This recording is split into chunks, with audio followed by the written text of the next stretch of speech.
ಎಲ್ಲರಿಗೂ ನಮಸ್ಕಾರ. ಭಗವದ್ಗೀತೆಯ ಮೊದಲನೆಯ ಅಧ್ಯಾಯದ ಶ್ಲೋಕಗಳ ಪಠನೆ. ಓಂ ಶ್ರೀ ಪರಮಾತ್ಮನೇ ನಮಃ. ಅಥ ಪ್ರಥಮೋಧ್ಯಾಯಃ ಅರ್ಜುನ ವಿಷಾದ ಯೋಗಃ. ಶ್ಲೋಕ ಸಂಖ್ಯೆ 46ರಿಂದ 47ರವರೆಗೆ.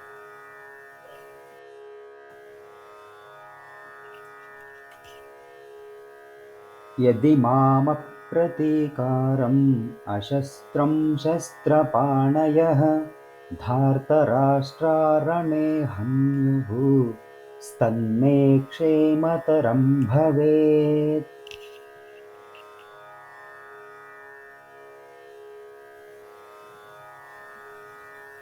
ಈ ಶ್ಲೋಕದಲ್ಲಿ ಅರ್ಜುನ ಹೇಳ್ತಾ ಇದ್ದಾನೆ, ಯದಿ ಒಂದು ವೇಳೆ ಮಾಂ ನನ್ನನ್ನು ಅಪ್ರತೀಕಾರಂ ಅಂದರೆ ಪ್ರತಿರೋಧವನ್ನು ತೋರಿಸದೇ ಇರತಕ್ಕಂತಹ ನನ್ನನ್ನು, ಅಶಸ್ತ್ರನಾಗಿರ್ತಕ್ಕಂತಹ ನನ್ನನ್ನು, ಶಸ್ತ್ರಪಾಣಯ ಅಂದರೆ ಶಸ್ತ್ರಗಳನ್ನು ಧರಿಸಿರ್ತಕ್ಕಂತಹ, ಧಾರ್ತರಾಷ್ಟ್ರಾಹ ಅಂದರೆ ಧಾರ್ತರಾಷ್ಟ್ರನ ಮಕ್ಕಳಾಗಿರ್ತಕ್ಕಂತಹ, ಧೃತರಾಷ್ಟ್ರನ ಮಕ್ಕಳಾಗಿರ್ತಕ್ಕಂತಹ ಕೌರವರೆಲ್ಲರೂ ರಣೇ ಅಂದರೆ ಈ ಯುದ್ಧದಲ್ಲಿ, ಹನ್ಯುಹು ಅಂದರೆ ಕೊಂದರೂ ಸಹ, ತನ್ಮೇ ಕ್ಷೇಮತರಂ ಭವೇತ್ ಅದನ್ನು ನಾನು ಒಳಿತು ಅಂತೇಳಿ ಭಾವಿಸ್ತೀನಿ ಅಂತೇಳಿ ಅರ್ಜುನ ಈ ಶ್ಲೋಕದಲ್ಲಿ ಹೇಳ್ತಾ ಇದ್ದಾನೆ. ಅಂದರೆ ಅರ್ಜುನನಿಗೆ ಯಾವ ರೀತಿಯ ಒಂದು ತನ್ನ ಬಂಧು ಬಾಂಧವರು ಏನು ಈ ಯುದ್ಧದಲ್ಲಿ ಬಂದು ಸೇರಿದರಲ್ವ, ಅವರನ್ನೆಲ್ಲ ನಾನು ಕೊಲ್ಲಬೇಕಾಗುತ್ತಲ್ಲ ಯುದ್ಧ ಮಾಡಿದರೆ ಅಂತಕ್ಕಂತಹ ಒಂದು ಮಮಕಾರದಿಂದ, ಅಂದರೆ ತನ್ನ ಏನು ದೇಹದಿಂದ ಉಂಟಾಗಿರ್ತಕ್ಕಂಥ ಈ ಸಂಬಂಧದ ಮೇಲಿನ ಮಮಕಾರದಿಂದ ನಾನು ಅವರನ್ನು ಕೊಲ್ಲಬಾರದು ಅಂಥೇಳಿ ಒಂದು ನಿರ್ಧಾರಕ್ಕೆ ಬಂದುಬಿಟ್ಟಿರ್ತಾನೆ. ಅದು ಅವನಿಗೆ ಯಾವ ಹಂತದವರೆಗೂ ಕರೆದುಕೊಂಡು ಹೋಗುತ್ತೆ ಅಂದರೆ, ಶಸ್ತ್ರಗಳನ್ನೆಲ್ಲ ನಾನು ತ್ಯಾಗ ಮಾಡಿಬಿಟ್ಟು, ಅಂದರೆ ನನ್ನ ಕ್ಷತ್ರಿಯನಾಗಿರ್ತಕ್ಕಂತಹ ಅವನು ತನ್ನ ಕ್ಷತ್ರಿಯ ಧರ್ಮವನ್ನು, ಅದರ ಕ್ಷತ್ರಿಯ ಧರ್ಮದ ಆಚರಣೆಯನ್ನು ಮರೆತು ಬಿಟ್ಟು, ಅಥವಾ ಅದನ್ನು ನಡೆಸೋದನ್ನು ತ್ಯಜಿಸಿಬಿಟ್ಟು, ಹಾಗೆ ಶಸ್ತ್ರಾಸ್ತ್ರಗಳನ್ನೆಲ್ಲ ಬಿಟ್ಟು ತಾನು ಯುದ್ಧರಂಗದಿಂದ ಹೊರಟು ಹೋಗ್ತೀನಿ. ಆ ಸಂದರ್ಭದಲ್ಲಿ ಶಸ್ತ್ರಾಸ್ತ್ರಗಳನ್ನೆಲ್ಲ ಹೊಂದಿರತಕ್ಕಂತಹ ಧೃತರಾಷ್ಟ್ರನ ಮಕ್ಕಳು ನನ್ನ ಮೇಲೆ ದಾಳಿ ಮಾಡಿ ಕೊಂದರೂ ಸಹ ನನಗೇನು ಚಿಂತೆ ಇಲ್ಲ. ಹಾಗೆ ನಾವು ಮುಂದುವರಿದು ಮುಂದಿನ ಶ್ಲೋಕವನ್ನು ನೋಡೋಣ. ಇದು ಭಗವದ್ಗೀತೆಯ ಅಧ್ಯಾಯ 1ರ ಕೊನೆಯ ಶ್ಲೋಕ, 47ನೇ ಶ್ಲೋಕ ಆಗಿದೆ. ಅಧ್ಯಾಯ 1ರಲ್ಲಿ 47 ಶ್ಲೋಕಗಳಿದ್ದಾವೆ. ಈ ಅಧ್ಯಾಯವನ್ನು ಅರ್ಜುನ ವಿಷಾದ ಯೋಗ ಅಂತೇಳಿ ಕರೀತಾರೆ ಕೂಡ. ಯಾಕೆಂದರೆ ಈ ಬಹುತೇಕ ಶ್ಲೋಕಗಳಲ್ಲಿ ಅರ್ಜುನನಿಗೆ ತನಗೆ ಉಂಟಾಗಿರ್ತಕ್ಕಂತಹ ಮಾನಸಿಕ ವ್ಯಾಕುಲತೆಯನ್ನು ಪರಿಪರಿಯಾಗಿ ಶ್ರೀಕೃಷ್ಣ ಪರಮಾತ್ಮನಿಗೆ ತಿಳಿಸ್ತಾ ಹೋಗ್ತಾನೆ, ಹೇಳ್ತಾ ಹೋಗ್ತಾನೆ. ಒಂದು ರೀತಿಯಲ್ಲಿ ಅವನು ತನಗೆ ಸಹಾಯ ಬೇಕಾಗಿದೆ, ಅಂದರೆ ಈ ಯುದ್ಧದಲ್ಲಿ ನಾನು ಮುಂದುವರಿಬೇಕು ಅಥವಾ ಮುಂದುವರಿಬಾರ್ದು, ಮುಂದುವರೆದ್ರೆ ಹೇಗೆ, ಮುಂದುವರಿದಿದ್ರೆ ಹೇಗೆ, ಈ ರೀತಿ ಎಲ್ಲ ವಿಚಾರಗಳನ್ನು ಮಾಡ್ತಾ ಅವನು ತಾನು ಒಂದು ನಿರ್ಧಾರಕ್ಕೆ ಬಂದುಬಿಟ್ಟಿರ್ತಾನೆ. ಯಾಕೆಂದರೆ ಇಲ್ಲಿ ಯುದ್ಧದಲ್ಲಿ ಬಂದು ಸೇರಿರ್ತಕ್ಕಂಥವರೆಲ್ಲ ತನ್ನ ಬಂಧುಗಳೇ ಆಗಿದ್ದಾರೆ.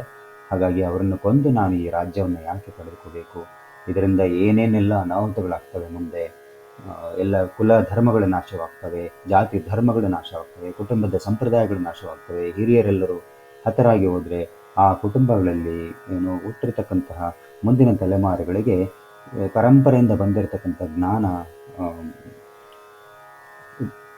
ಜ್ಞಾನದ ಪ್ರಸಾರ ಆಗೋದಿಲ್ಲ. ಹಾಗಾಗಿ ಅವರಿಗೆ ತಮ್ಮ ಇತಿಹಾಸ, ಪರಂಪರೆ, ಆಚರಣೆ, ವಿಚಾರಗಳೆಲ್ಲ ತಿಳಿದೆ ಅದು ಒಂದು ರೀತಿಯ ಅನಪೇಕ್ಷಿತ ಸಂತಾನಗಳಿಗೆಲ್ಲ ಕಾರಣವಾಗುತ್ತೆ, ವರ್ಣಸಂಕರಕ್ಕೆ ಕಾರಣವಾಗುತ್ತೆ.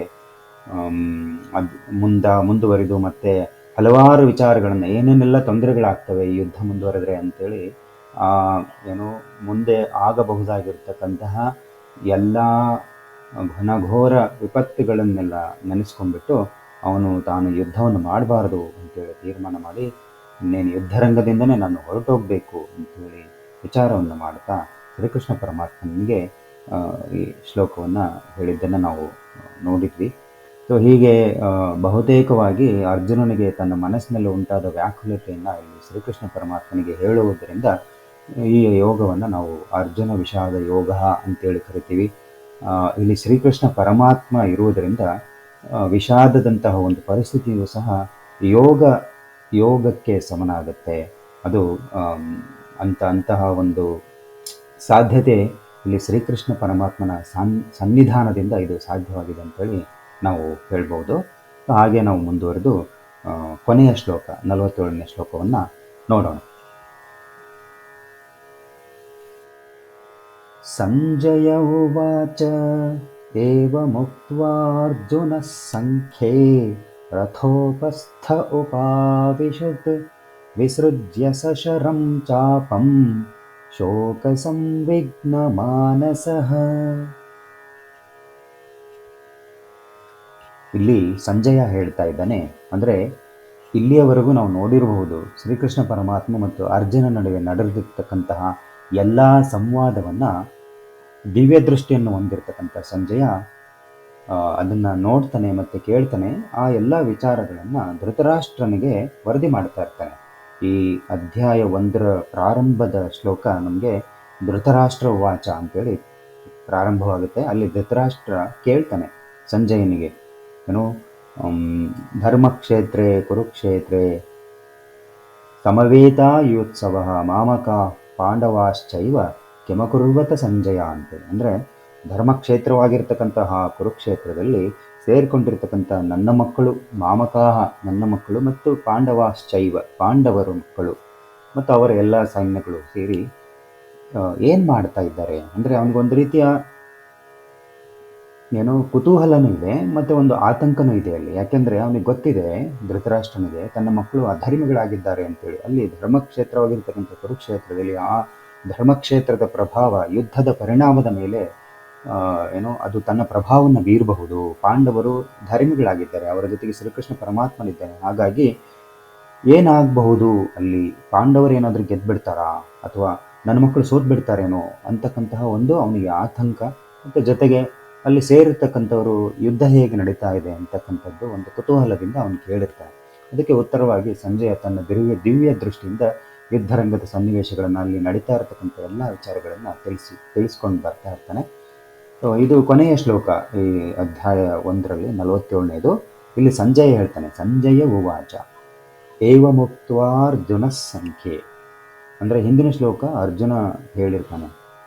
ಹಾಗಾಗಿ ಈ ರೀತಿಯಾಗಿ, ಅಂದರೆ ನಾವು ಅದನ್ನು ನೋಡಿದ್ವಿ ಅರ್ಜುನ ಏನು ಹೇಳಿದ ಅಂತಂದೇಳಿ. ಏವಮುಕ್ತ್ವ ಅಂದರೆ ಈ ರೀತಿಯಾಗಿ ಅರ್ಜುನ ಈ ರೀತಿಯಾಗಿ ಹೇಳಿ, ಸಂಖ್ಯೆ ರಥೋಪಸ್ಥ ಆ ರಥದ ಮೇಲೆ ಅರ್ಜುನ ಕುಳಿತುಕೊಂಡು ಹೋಗ್ತಾನೆ. ಆ ಯುದ್ಧದಲ್ಲಿ ರಥದ ಮೇಲೆ ಅರ್ಜುನ ಕುಳಿತುಕೊಳ್ತಾನೆ. ವಿಸೃಜ್ಯ ಸಶರಂ ಚಾಪಂ ಶೋಕ ಸಂವಿಘ್ನ ಮಾನಸಃ.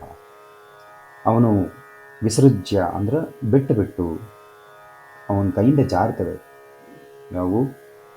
ಸಶರಂ ಚಾಪಂ ಅಂದರೆ, ಚಾಪಂ ಅಂದರೆ ಬಿಲ್ಲು ಅಂತ ಅರ್ಥ, ಸಶರಂ ಅಂದರೆ ಬಾಣಗಳು. ತಾನು ಏನು ಧರಿಸಿಕೊಂಡಿರ್ತಕ್ಕಂಥ ಯುದ್ಧಕ್ಕೆ ತಯಾರಾಗಿ ಬಂದಿರತಕ್ಕಂಥ ಅರ್ಜುನ ತಾನು ಧರಿಸಿಕೊಂಡಿರ್ತಕ್ಕಂತಹ ಬಿಲ್ಲು ಬಾಣಗಳು ತನ್ನ ಕೈಯಿಂದ ತ್ಯಜಿಸ್ಬಿಡ್ತಾನೆ, ಜಾರಿ ಹೋಗಿಬಿಡ್ತವೆ. ಶೋಕ ಸಂವಿಘ್ನ ಮಾನಸಃ, ಮನಸ್ಸಿನ ತುಂಬ ಸಂಪೂರ್ಣವಾಗಿ ಒಂದು ರೀತಿಯ ಶೋಕವನ್ನು, ವಿಷಾದವನ್ನು ತುಂಬಿಕೊಂಡ್ಬಿಟ್ಟು ಅವನು ಜಾರಿ ರಥದ ಮೇಲೆ ಕುಳಿತುಕೊಂಡು ಬಿಡ್ತಾನೆ ಅಂತೇಳಿ ಈ ಶ್ಲೋಕ ಹೇಳುತ್ತೆ. ಇಲ್ಲಿಗೆ ಭಗವದ್ಗೀತೆಯ 1ನೇ ಅಧ್ಯಾಯ ಮುಕ್ತಾಯವಾಗುತ್ತೆ. ನಾವು ಮುಕ್ತಾಯ ಶ್ಲೋಕದ 1ನೇ ಅಧ್ಯಾಯದ ಮುಕ್ತಾಯ ಶ್ಲೋಕವನ್ನು ಈಗ ನೋಡೋಣ. ಓಂ ತತ್ಸದ್ ಇತಿ ಶ್ರೀಮದ್ಭಗವದ್ಗೀತಾಸು ಉಪನಿಷತ್ಸು ಬ್ರಹ್ಮವಿದ್ಯಾಯಾಂ ಯೋಗಶಾಸ್ತ್ರೇ ಶ್ರೀಕೃಷ್ಣಾರ್ಜುನ ಸಂವಾದೇ ಅರ್ಜುನ ವಿಷಾದಯೋಗೋ ನಾಮ ಪ್ರಥಮೋಧ್ಯಾಯಃ. ಈ ರೀತಿಯಾಗಿ ಅರ್ಜುನ ವಿಷಾದ ಯೋಗ ಎಂಬತಕ್ಕಂತಹ ಹೆಸರನ್ನು ಹೊಂದಿರತಕ್ಕಂತಹ ಪ್ರಥಮ ಅಧ್ಯಾಯವು ಇಲ್ಲಿಗೆ ಮುಕ್ತಾಯವಾಗುತ್ತೆ ಅಂತೇಳಿ ಈ ಶ್ಲೋಕ ಹೇಳುತ್ತೆ. ಇಲ್ಲಿ ನಾವು ನೋಡಿರಬಹುದು ಬಹುತೇಕವಾಗಿರ್ತಕ್ಕಂತಹ ಏನು ಆ, ಭಗವದ್ಗೀತನಲ್ಲಿ ಬಹುತೇಕವಾಗಿರ್ತಕ್ಕಂಥ ಎಲ್ಲ ಶ್ಲೋಕಗಳು ಅರ್ಜುನ ಮತ್ತು ಕೃಷ್ಣ ಇವರ ನಡುವೆ ನಡೀತಕ್ಕಂಥ ಸಂವಾದಗಳೇ ಆಗಿವೆ. ಅದರಲ್ಲೂ ಮುಖ್ಯವಾಗಿ ಮೊದಲನೇ ಅಧ್ಯಾಯದಲ್ಲಿ ನಾವು ಏನು ಅರ್ಜುನ ಮತ್ತು ಕೃಷ್ಣರ ನಡುವೆ ನಡೀತಕ್ಕಂಥ ಸಂವಾದವನ್ನು ನೋಡಿದ್ವಿ. ಇಲ್ಲಿ ಹೆಚ್ಚು ಅರ್ಜುನ ತನ್ನ ವಿಚಾರಗಳನ್ನು ತಿಳಿಸ್ಕೊಳ್ತಾ ಹೋಗ್ತಾನೆ. ತನಗೆ ಉಂಟಾಗ್ತಕ್ಕಂಥ ಮನೋವ್ಯಾಕುಲತೆಯನ್ನು ಇಲ್ಲಿ ತಿಳಿಸ್ತಾ ಹೋಗೋದ್ರಿಂದ ಇದನ್ನು ಅರ್ಜುನ ವಿಷಾದ ಯೋಗ ಅಂತೇಳಿ ಇಲ್ಲಿ ಕರೀತಾ ಇದ್ದಾರೆ. ಶ್ರೀಕೃಷ್ಣ ಪರಮಾತ್ಮ ಈ ಮೊದಲನೇ ಅಧ್ಯಾಯದಲ್ಲಿ ಮಾತಾಡಿರ್ತಕ್ಕಂಥದ್ದು ತುಂಬ ಕಡಿಮೆ. ನೀವು ನೋಡಿರ್ಬೋದು 2-3 ಶ್ಲೋಕಗಳಲ್ಲಿ ಅಷ್ಟೇ ಅವರು ಬರ್ತಾರೆ ಮತ್ತು ಹೇಳ್ತಾರೆ. ಉಳಿದಿರ್ತಕ್ಕಂಥದ್ದು ಬಹುತೇಕವಾಗಿ ಅರ್ಜುನನೇ ತನ್ನ ವಿಚಾರಗಳನ್ನು ತಿಳಿಸ್ತಾನೆ.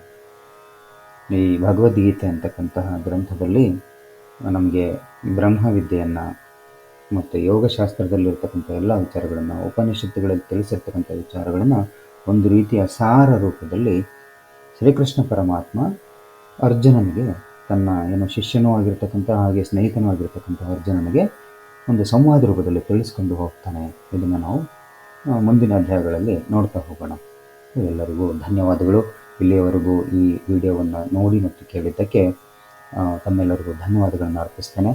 ಒಂದು ವೇಳೆ ನೀವಿನ್ನು ನನ್ನ ಬಯಲುಸಿರಿ ಚಾನಲನ್ನು ಸಬ್ಸ್ಕ್ರೈಬ್ ಮಾಡ್ಕೊಂಡಿಲ್ಲ ಅಂದರೆ ಸಬ್ಸ್ಕ್ರೈಬ್ ಮಾಡ್ಕೊಳ್ಳಿ ಅಂತೇಳಿ ಕೇಳ್ಕೊಳ್ತಾ, ಇಲ್ಲಿಗೆ ಭಗವದ್ಗೀತೆಯ 1ನೇ ಅಧ್ಯಾಯದ ಶ್ಲೋಕಗಳ ಪಠನವನ್ನು ಮುಕ್ತಾಯಗೊಳಿಸ್ತಾ ಇದ್ದೇನೆ.